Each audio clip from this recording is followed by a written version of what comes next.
નમસ્કાર, શો ટાઈમમાં આપનું સ્વાગત છે. ભાવનગરના શિવાજી સર્કલ નજીક જાહેરમાં આઈપીએલની ક્રિકેટ મેચ ઉપર સટ્ટો રમતા 3 શખ્સની પોલીસે ધરપકડ કરી છે.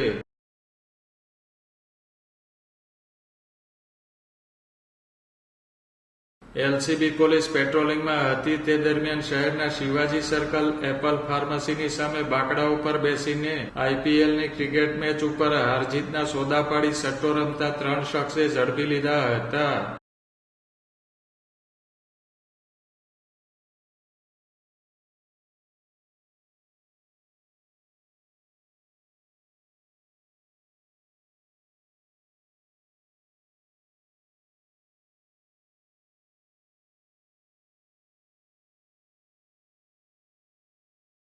પોલીસે 3 મોબાઈલ ફોન તેમજ રોકડ રકમ મળી કુલ રૂપિયા 51,800નો મુદ્દામાલ કબજે કરી કાયદેસર કાર્યવાહી હાથ ધરી છે.